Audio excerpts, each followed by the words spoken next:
Hey everyone, my name is Ben Baby. I cover the Cincinnati Bengals for ESPN's NFL Nation. And let's just go ahead and address this out the jump and just get it out of the way, because I think this is what everybody wants to know about the Bengals and the AFC at large. Is this team for real? Can they go ahead and replicate that success they had in 2021, where they went from a team that was last in the division and one of the worst in the NFL just a couple of years ago to being a drive away from potentially winning the Super Bowl? And that's the big question that everybody wants to know going into this year. Can this team replicate that success moving forward? And on paper, it looks like they have all the pieces to do that, especially when you look at that young quarterback in Joe Burrow, a guy who could be on the verge of potentially being a top 5 quarterback in the NFL. And that's something we'll figure out this year as well. But I think there are 3 things we got to look at in order to figure out if the Bengals are indeed going to be for real and they're not going to be a one-hit wonder.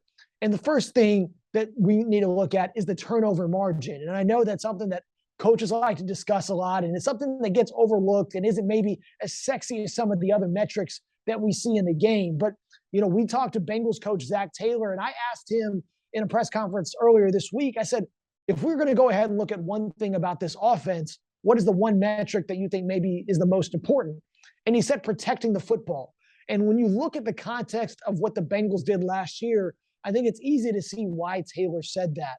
At the point of week 10, where the Bengals had their off week last season, Joe Burrow had among some of the most interceptions in the NFL. In fact, in weeks 1 through 9, he was tied for the NFL lead in interceptions with 11, tied with Sam Darnold, a guy who isn't the starter anymore in Carolina. And that was a big talking point as the Bengals entered their bye week. They had a good start to the season. But I think the interception question was definitely something that was not just the elephant in the room, but one that was a very valid question of Cincinnati and Burrow, who was that top overall pick in 2020. And then we see throughout the back half of the season, the numbers completely flipped. Burrow had 14 touchdowns to 3 interceptions, which I believe ranked 4th in the NFL in touchdown to interception ratio throughout that time, which shows just how accurate he was and how willing he was to take maybe more calculated risks than he was making in the first 9 games of the season. And I think that will definitely be something to watch on the offensive side. And then defensively as well, the turnover margin is huge. Last year in general, from a team standpoint, the Bengals had a 0 net turnover margin, which means that they forced as many turnovers, 21, as they committed. Now, that's generally not a good recipe for team success, and we see why once we get into the postseason. Because that Bengals defense, which was, kind of middle of the road in a lot of categories, they forced 7 turnovers, which is huge, and a big reason why the team was a drive away from winning the Super Bowl. You go look at what they were able to do in the wild card game when Jermaine Pratt intercepted a ball at the very end of that game to give the Bengals their first playoff win in 31 years. Then you go look a couple games later when they had that interception in overtime against the Kansas City Chiefs that clinched their first conference championship in 33 years. And then they had an interception again, both of them, Jesse Bates, their star safety, was involved with, had in the Super Bowl against Matthew Stafford and the Los Angeles Rams that put them in a very good position to be ahead in that game, and really one that they probably wish they could have capitalized on. All of those things, creating a ton of turnovers and also being able to protect the ball is going to be huge looking at this Bengals team in 2022. And speaking of that defense, that's definitely another big question mark moving forward is, can the defense avoid any kind of regression, and can they replicate their success specifically at the end of last season into 2022? And regression is definitely a very prominent theme about these Bengals, and whether there will be a lot of that, and especially about this defense, that there was a lot of skepticism involved with, leading into 2021. The Bengals had done a good job of building in free agency, got guys like Chidobe Awuzie, DJ Reader in 2020. Eli Apple was a guy who came in and ended up being a starting quarterback for them. But the big addition was definitely Trey Hendrickson, that defensive end who had a big year in 2020 and when he was with the New Orleans Saints. And many people, just like they're asking about the Bengals this year, they wondered, was there all those sacks that Hendrickson had in 2020? Could he do that again in 2021? And the answer was a resounding yes. He had his best season. ended up going to the Pro Bowl. And when you look at what the Bengals have on paper, they definitely have the unit that can be strong again this year. And like I mentioned earlier, the Bengals were middle of the road in a lot of key categories, but, especially when you look at, yards per play and drive rates and things of that nature. But, they were top 10 in points allowed per drive. And what they've really been good at over the course of their tenure under Lou Anarumo, their defensive coordinator, is being able to buckle down when the field gets shorter. And we definitely saw that when goal-to-go situations and when the Bengals were second in the NFL in goal-to-go efficiency, which means that when teams got within 10 yards or less of that end zone, they were not scoring touchdowns for the most part. The Bengals were able to hold them to field goals. And, the prime example, again, going back to those games against Kansas City, is in the second half when the fields got shorter, Kansas City was unable to really get touchdowns,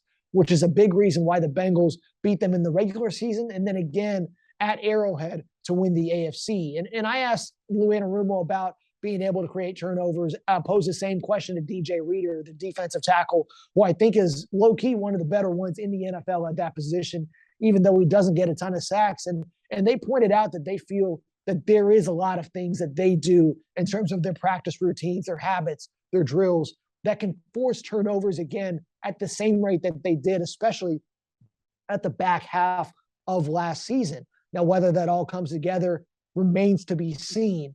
And the biggest thing, the third thing I should say about whether the Bengals can replicate that success and be for real in 2022 is perhaps finding a more consistent offense. And on the surface, that may seem kind of ludicrous when you look at how good that offense was, especially when you saw that connection between Joe Burrow and his receivers like Jamar Chase, T. Higgins, and Tyler Boyd.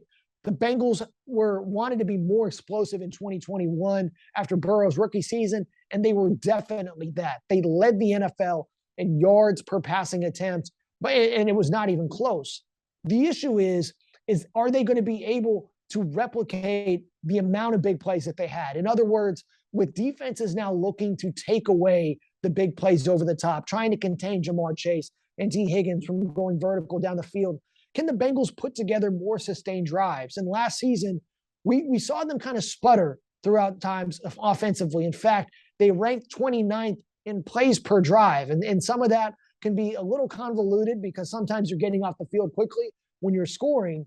But when you watch the tape and when you look at the metrics and when you talk to people inside the building, there definitely is a sense that the team needs to be better at sustaining those drives, especially when defenses play more cover two and force the Bengals to methodically move their way down the field. We talked to Bengals offensive coordinator Brian Callahan about that, and he acknowledged that that's something that's an area they need to be better in this season. And unfortunately, you've got a guy in Joe Burrow who isn't going to try to force balls into bad situations. He's going to take what the defense gives you, which is essentially what you need, especially when you're going to be playing a lot of cover two zone defenses in a lot of matchups where defenses are going to try to dare you into making the big play and maybe producing a turnover-worthy play. And so it's going to be key for the Bengals to use all those resources, use those receivers, run the ball well with Joe Mixon and get more big plays on the ground, another point of emphasis, and use tight end Hayden Hurst, who came over from the Atlanta Falcons, a former first-round pick, and a guy who's been really fluid. And if you're playing fantasy football this year, he could be a very sneaky addition and potentially get some good usage in the red zone and vertically in the passing game, which is something the Bengals could definitely use with more attention on those outside receivers in Higgins and Chase. So those three things are definitely going to be the key this year for the Bengals. And when you look at the odds, there's a lot of people who don't think the Bengals can be as good as they were in 2021. In fact, the Caesar Sportsbook has the Ravens as the odds-on favorite to win the AFC North, and the Bengals aren't even in the top 5 among favorites to win the conference, despite being the defending champs. So if you look at where the money is going, there's a lot of people who think that this team can't replicate that success. But if they do those three things we talked about, if they address those areas, there's a very good chance this team can be as good as they were last year and live up to what they look like on paper, because it definitely feels like the Bengals will be a contender in 2022. Thank you for watching ESPN on YouTube. For live streaming sports and premium content, subscribe to ESPN+.